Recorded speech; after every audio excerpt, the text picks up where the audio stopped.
ក្រៅពីការងារបង្ហាត់របាំបុរាណរបាំប្រពៃណីនិងរបាំផ្សេងៗក្រុមការងារ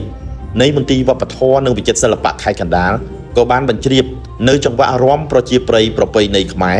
ដើម្បីជំរុញនិងលើកកម្ពស់សិល្បៈខ្មែរគ្រប់ទម្រង់ជាពិសេសគឺបានចូលរួមផ្សព្វផ្សាយដល់យុវជនមួយចំនួនដែលកំពុងទទួលនៅវប្បធម៌បរទេសជាច្រើនហើយបានបំភ្លេចនៅប្រពៃណីនិងសិល្បៈវប្បធម៌ខ្លួនឯងបន្តិចម្ដងដោយមិនដឹងខ្លួន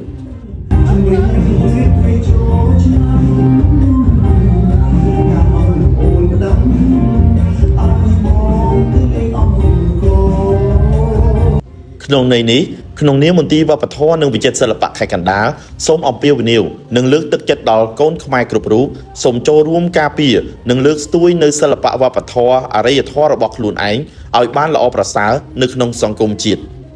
នេះគឺជាផ្នែកមួយនៃការរក្សាបាននូវអត្តសញ្ញាណជាតិខ្មែរដែលមានវប្បធម៌អរិយធម៌ដ៏យូរលង់និងមានវ័យចំណាស់នៅតំបន់អាស៊ីអាគ្នេយ៍សូមបងប្អូនកូនក្មួយត្រូវចាំថាកិច្ចការពារសិល្បៈវប្បធម៌ជាតិខ្មែរគឺត្រូវផ្ដើមចេញពីកូនខ្មែរម្នាក់ៗ